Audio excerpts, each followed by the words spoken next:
Hi, boys and girls. Today's Monday, April 27th, and it is Nuno's birthday. So we want to say happy birthday to Nuno. I hope you're having a great day. I have one announcement before I read to you. We are now allowed to video chat. So we are going to do a Google Meets on Wednesday. Okay, listen carefully. I'm going to send you the link Wednesday, and you go to our Google Meet at 11 o'clock on Wednesday morning, okay? So it's not today, it's not tomorrow, it's Wednesday at 11 o'clock, okay? So we are going to do something fun when we meet with each other. I'm going to post a link to a multiplication bingo board. So it's going to look something like this, okay? And it's actually, like this. So you can print it out, and we are going to play multiplication bingo. So if you don't have a printer, you can just draw it, okay?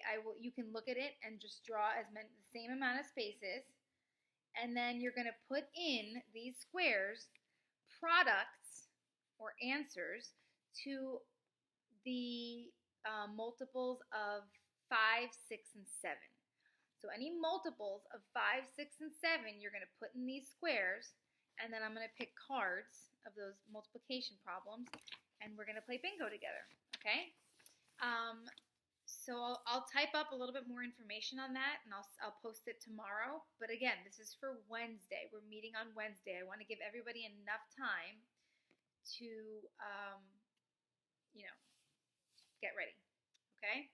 All right, so we are going to read chapters 58, 59, and 60. We left off where they lost the wolves, but then they got caught in a hailstorm, and and Brightbill got badly wounded from the hail because it hit him, and it was hard. So let's see what happens.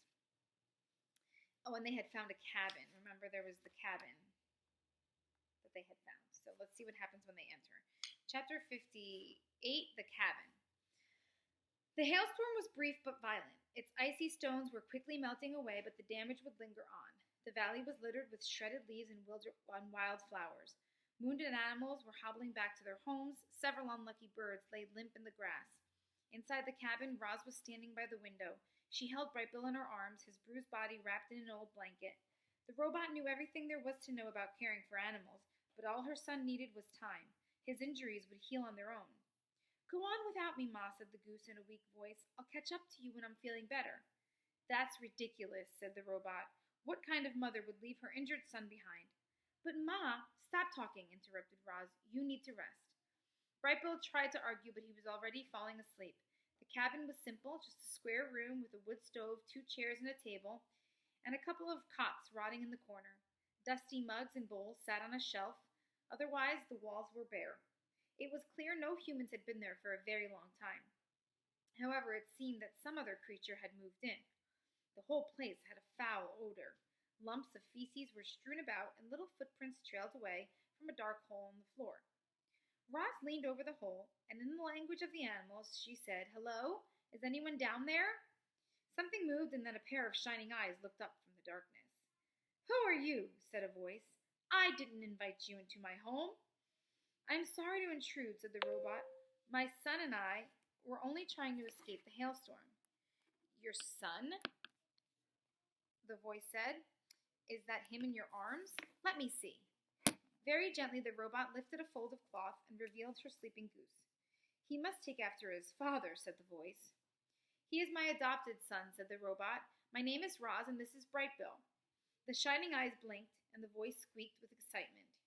"You are Roz and Brightbill? The birds have been singing about you for months. You're living legends." "Technically, I'm not living," said the robot. "You seem to be pretty alive to me," said the voice. "Either way, it's nice to meet you. They call me Sprinkles." With that, the creature crawled up through the hole in the floor.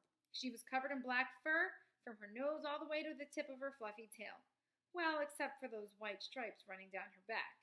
You see, Sprinkles was a skunk. The robot took one look at her and stepped backwards. Sprinkles frowned. "You know, Roz, Skunks only get stinky when we're nervous. Are you nervous now? Well, sort of, but in a good way. I'm honored to meet you. Please pull up a seat and tell me what brings you here. Sprinkles hopped onto the table and listened as Roz described their journey. The skunk was a very good listener. While Roz spoke, Sprinkles nodded politely and said things like, "Oh my," and "Is that right?"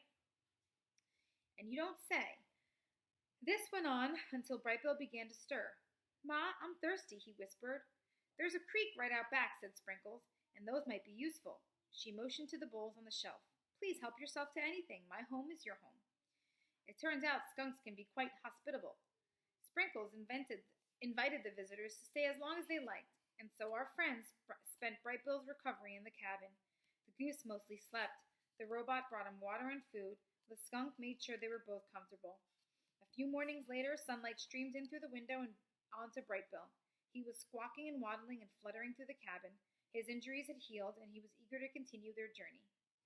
"Thank you for everything, Sprinkles," the robot waved. "Glad I could help," called the skunk. "Misunderstood creatures like us gotta look out for each other." Chapter 59. The Strange Wilderness. Another gloomy day had settled over the mountains. Here and there, the sun broke through the clouds, and bright streaks came shining down like spotlights. One of those bright streaks swept over a rugged mountainside and found our friends. For a moment, the robot and the goose basked in the warm sunlight. Then the patch of light moved on and rolled on to the next valley, where it sparkled across a strange industrial site. A patchwork of large boxy structures was nestled among the trees. Broken walkways clung to the walls. Ramps and pipes slanted from the holes in the ground. The robot's computer brain identified the site. It was a deserted coal mine. There was a strange kind of wilderness. Scattered throughout that mountain range were ghosts of humans' activity, overgrown railways, rusted automobiles, towers perched on mountaintops, faded signs with messages like "no trespassing" or "no hunting." It seemed humans had once lived and worked in this wilderness, only to leave it all behind. In places, though, there was still activity, robot activity. Armies of robots, workers methodically dug new tunnels and built new dams, and worked in new mining operations. They took down abandoned buildings and hauled away truckloads of litter. Our friends were curious about these working robots, but they kept a safe distance and went on their way. Chapter 60. The Hunters. Crack!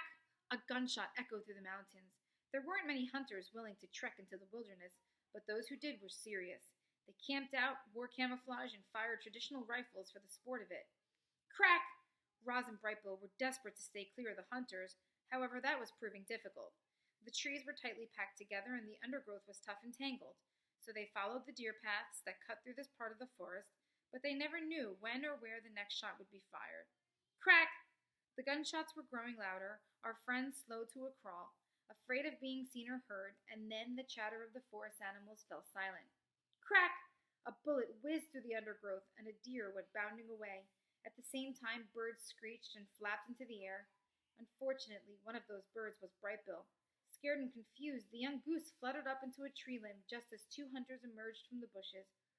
"What's a goose doing up alone in these mountains?" said Hank, staring up at Brightbill. "And what's it doing in a tree?" "There must be something wrong with it," said Miguel. "Maybe you should put it out of its misery." Hank reloaded his rifle. "We're here to hunt deer," he said, "but it looks like we're having goose for dinner." Had the hunters known Brightbill the way we do, reader, I'm sure they would have left him alone. But they knew nothing about him. To them, Brightbill was just another goose, a meal, and they were getting hungry. The hunter raised his rifle. He took a deep breath. His finger reached for the trigger, and then a fierce gust of wind suddenly blew across the forest floor. No, not wind. Footsteps. Something was stomping toward the hunters, their rifles ripped away, bent into hooks, and thrown aside. The men had hunted all manner of beasts, but they'd never come across well, they didn't know what this thing was. It looked like a tree stump standing on two long roots with branches hanging from its sides. The men stumbled backward, eyes and mouths opened wide. Then they turned and ran, and their terrified noises trailed off through the leaf litter. The goose was terrified too. He slumped off his branch and into his mother's arms. The poor bird was trembling with fear, but he was unharmed. "I'm so sorry, Brightbill," said the robot. "I should have acted sooner. You are now safe, I promise." So Roz camouflaged herself to protect Brightbill. Okay, boys and girls, that's 3 chapters. I'll come back on tomorrow and read 3 more. But for now, just do your work. And remember, we're going to meet, we're going to do a video chat on Wednesday at 11 a.m. Okay, and I will post this in our on Class Dojo and in our Google Classroom stream so that you guys can print it or so that you can draw something similar. And I'll give you more directions when I post it. Okay? Happy birthday, Nuno. Have a great day. Bye.